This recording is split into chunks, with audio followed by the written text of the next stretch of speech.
My name is Monica Gleberman, and you're listening to Silence on Set podcast.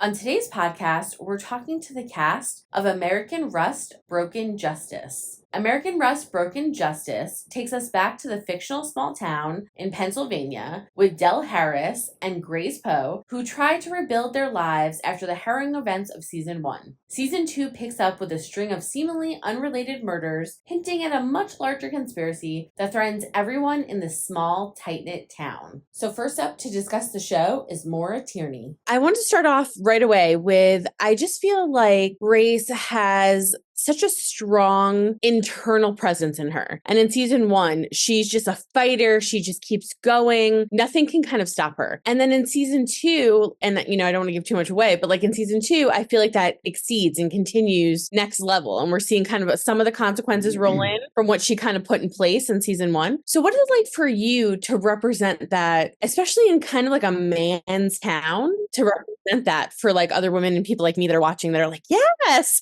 Yeah, it's very fun because you're right. And the shows, you're right. She really gives zero fucks. I've never played a character that gave less of a fuck what people think of her. And I think part of it is that's the only way she knows how to operate in the world, because I don't even, it's like she was probably like raised by teenagers herself, So I think her impulse to fight and fight and fight is partially because she doesn't know any other way to do it. And partially because she doesn't care. Certainly when it comes to her son or her boyfriend or whoever, I think she's deeply determined to, I would say, control things, which she can't. But that's part of the fight, I think. No one can control everything. So if you can't, she's almost like a toddler. She gets angrier and angrier and angrier, and trying to get everyone to do what she wants. I love watching you play her. And a lot of times I'm like going, yes, like when I'm watching you, it's just so refreshing to see that on television and see a woman not freak out and be like, oh my God, there's this wrong. All right, talk to me. Let's work on it. Let's fix it. Let's figure it out. And you just don't see a woman like that. You just don't see that on television right now. So it's just such a joy watching you. I love the relationship that Grace has with obviously her son. Yes. And so this season, she's a little like fixated, I think, on some of the stuff from season 1. Mm-hmm. So what can you talk about without giving too much away about that for this upcoming season? Well, I think she's continuing to be fixated on her son and her boyfriend, except they're just not playing the game with her anymore this season. They both have drawn some boundaries, and, Del goes to live in Pittsburgh and Billy he says, I'm not going to live with you anymore, which he's right to do. So she's fixated on those men, but I think what she does want to move on in terms of, she wants to get a divorce. She wants to actually make things different so that she can have a relationship with Jeff's character. So I think she's fixated, but fixated in a different way. I think she does want to pivot. And I do love the scenes with me and Mark, who plays my ex-husband. We have a really good time. And he's also another man that won't do what she wants him to do. But I feel like those scenes are really fun. He's a little more involved this season, and it's great. What are you so excited about, I guess, for this upcoming season? Because I feel like with Grace, there has been a slow drip of an arc change, right? Between her sort of being like, just I'm living here, these are my circumstances, into I'm taking control of my circumstances. What has that arc change been like for you? And then also, what are you most excited about for fans to see? Because we all love the show, and all throughout my screeners of season 2, I was yelling and clapping for you. Oh, good. I think the thing that I find most moving about it is that in season 2, her life is changed by her son. So her son gives her this gift, this very selfless gift that radically alters her circumstances, which I found very touching. And that was fun to play. It's, it was a real reversal. She was always like taking care of him. And then all of a sudden, really, he's taking care of her. And it's very moving. And I think also watching someone who feels like they don't deserve much. There's a scene in season 1 where she says to Billy, we're taught we don't deserve things. Well, we do. Well, when she finally starts getting some things, she doesn't. I think she still struggles with whether or not she deserves it. So that was interesting to explore. And I don't know, I'm really curious to see what people think. There's a bunch of new characters. I'm really curious to see what people think of season 2. Next up is Mark Pellegrino and Alex Neustaedter. I wanted to ask both of you, Alex, I'm going to start with you. For season 1, there were so many times I was yelling at my screen Like, just tell the truth. Like, I felt so bad because you were going through so much to try to protect your friend. And in season 2, at least it starts off, with the show, you never know, but it starts off looking relatively positive that, he's trying to rehab and, get his life together. So how has the transition between like day 1 of playing Billy into season 2, how has that arc been for you? Yeah, it's been crazy. He's been on such a wild journey, and I think I feel really blessed to have this material to be able to work with and play with. And I think starting season 2, like, he has this new lease on life that's really exciting to see. And I think what's really interesting about this season is the more that he's kind of rehabbing and physically recovering, I think his mental wounds and his mental side is deteriorating. And I think there's a big imbalance there that is being played a lot. And I think also his relationship with his dad, we start to explore more, and how they are trying to make amends. And I think Billy is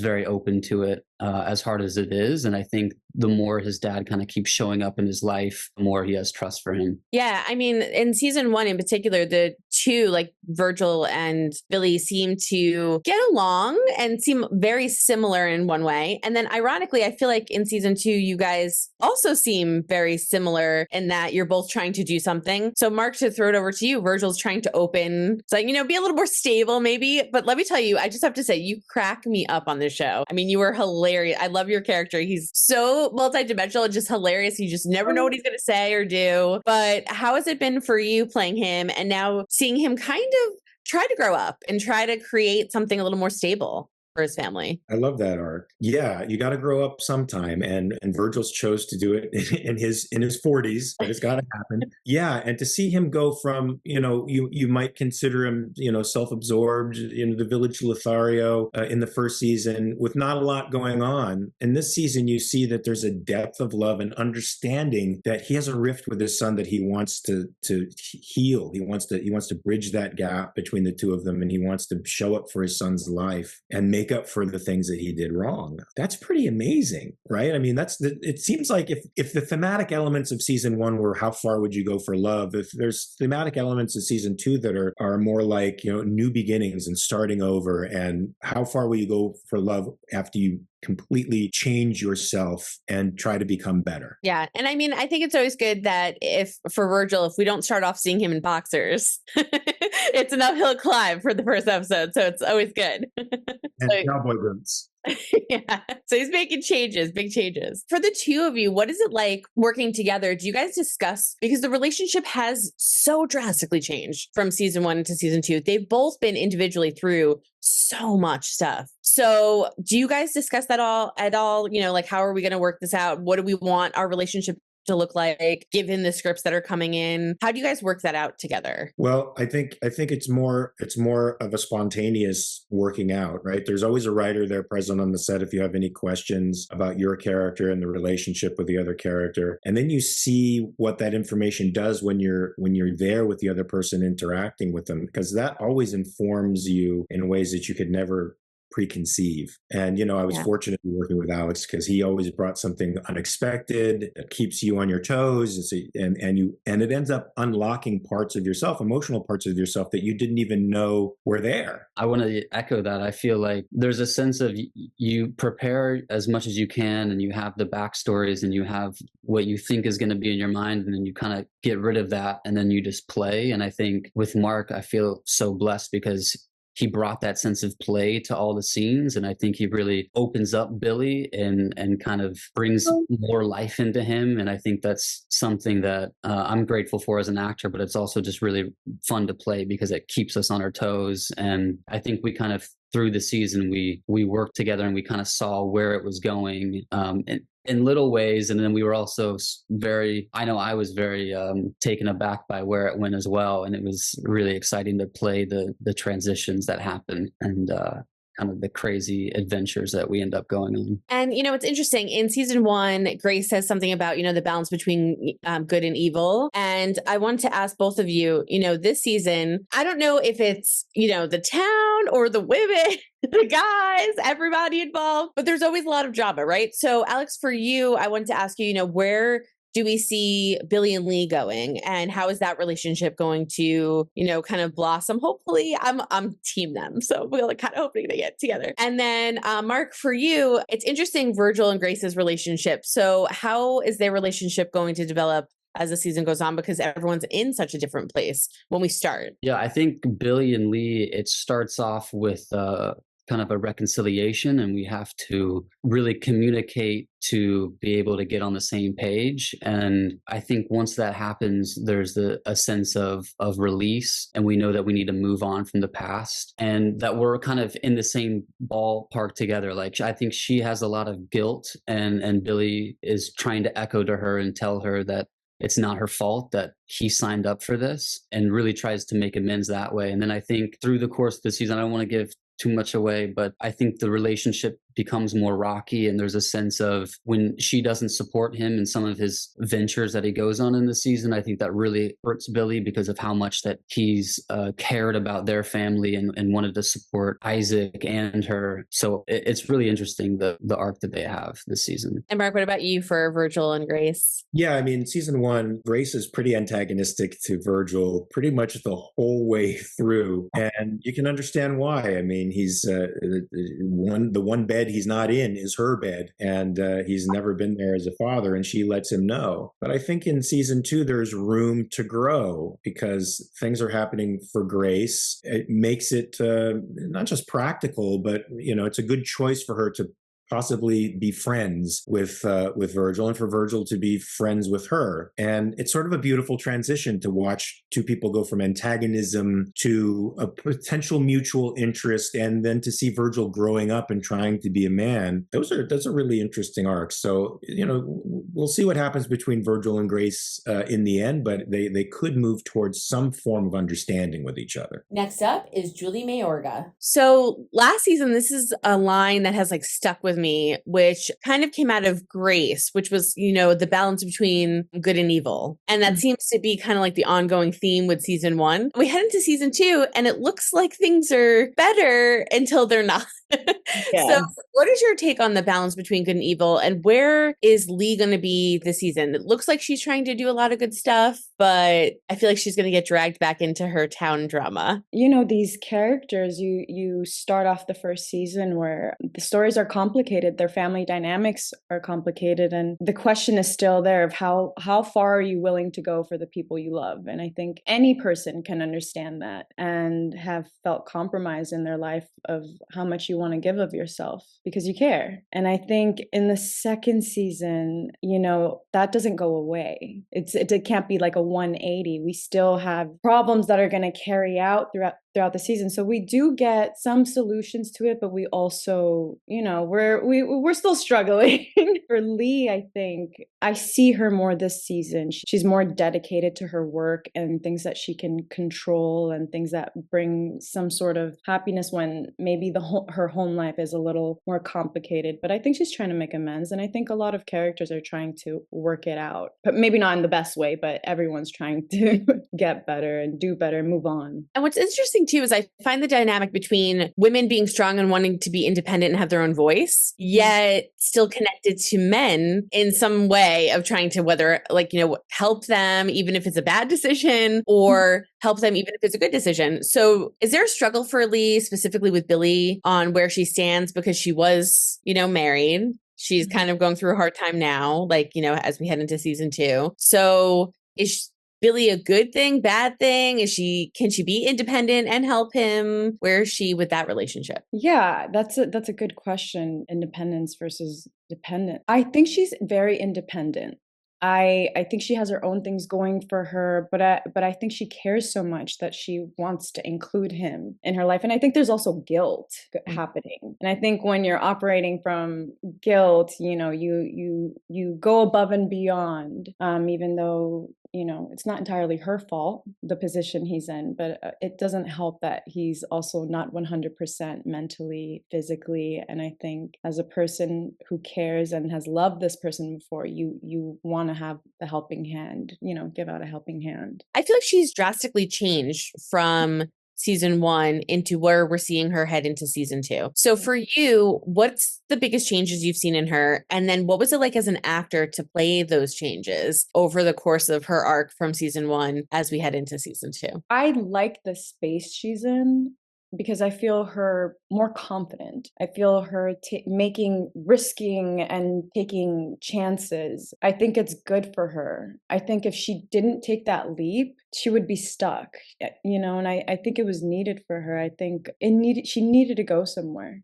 She already from the beginning wanted to leave town and wanted to, she was in Yale, and I think she moves really fast. And I think although this is still in Buell, and I think the steps might feel a little smaller, I think she still has a plan. And, was it hard, to get into a character that is coming from such a great place, right? In the beginning of season 1, she has a husband, everything's going great for her. And then she gets trapped kind of back in her town. Was it hard for you as an actor to reason that, or was it easy to reason that because her family was there at the time? And then she kind of got caught up in a lot of the drama. And then obviously now is on her own and working.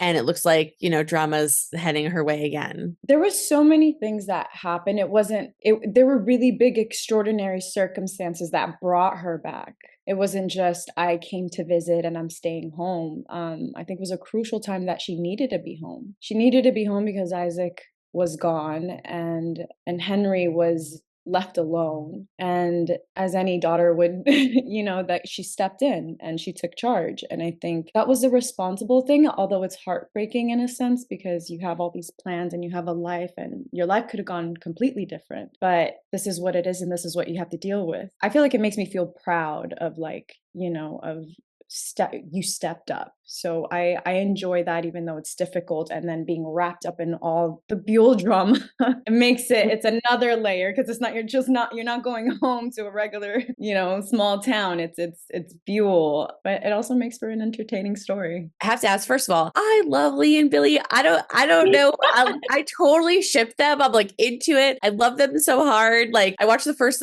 few episodes of season 2. I don't want to give anything away, but like the whole time I just kept going, get back together. I love you guys. So I want to know for you, what's it like for that relationship? Are you excited to see where they go this season? And then also there's so many fans of the show. We love this show. I mean, like I'm addicted to the show. I binged all of the episodes that they gave us. So if there's anything that you want to say to the fans or talk about, how much fans have just really enjoyed the show and are so excited for season 2. Oh, I'm so happy people are enjoying it. I mean, that's like the highest compliment. I don't know. You can't expect anything with these people. They are so complicated. And the purest part of me, I'm like, they're high school sweethearts and you want it to work out. And they both have issues, but they also both love each other. So I'm rooting for them too. But, I don't know what happens.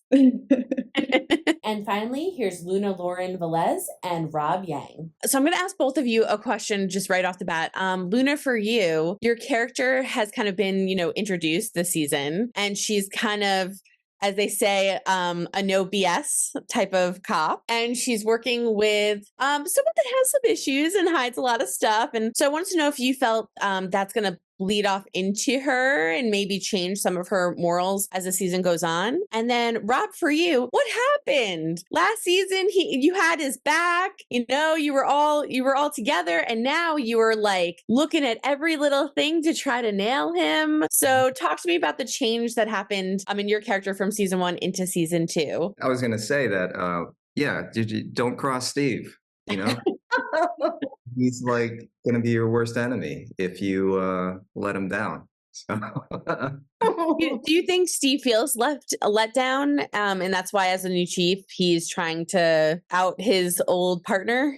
Absolutely. There's a level of him looking up to Del Harris, and it's just it's a complete letdown at the end, where he realizes that he's probably been lying.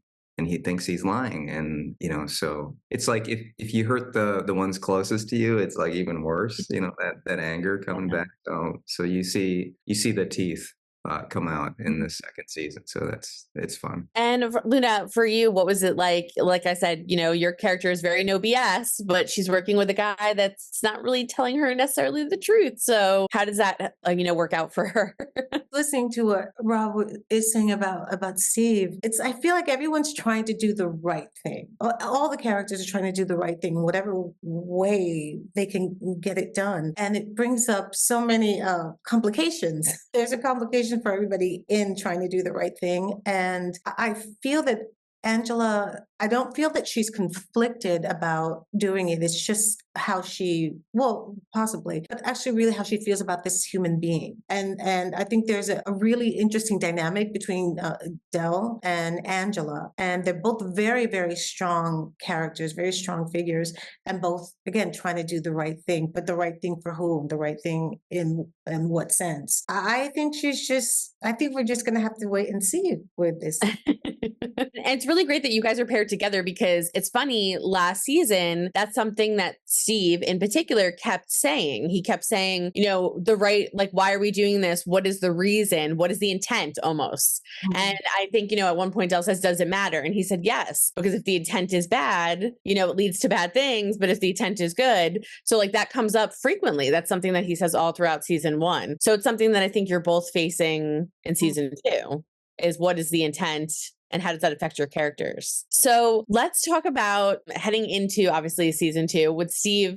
Rob, first of all, like I said, what happened, right? But you're hurt, and he starts, really investigating things. Where is that going to take him? And is he scared at all of Del? Because I feel like Del could be kind of, in a very passive way, scary, because you just don't know who he knows and what he's doing. I don't think Steve's thinking a lot about what's going to happen if, he gets what he wants. I think that's sort of his mentality. I don't know if that's like a Korean thing of just driving off the cliff, sort of like there's something that's romanticized about like self-inflicted damage or something like that. Or it's always for love or something, And you see him with his wife this season, which is great. So you get to understand kind of what his home life is like. Yeah, so I don't think he's thinking so much about, it's almost like, I'm right, you're wrong. And, he's trying to go after it. And then Luna, for you, what was it like, developing Detective Angela? Because, I think it's really great to see women, in a sort of authority and power. And it's really great to see a woman that's like strong in her conviction, knows what she wants to say, and knows kind of, at least in this show, it's gray, but knows what's right or wrong for her. So what was that like for you to be able to represent that on the show?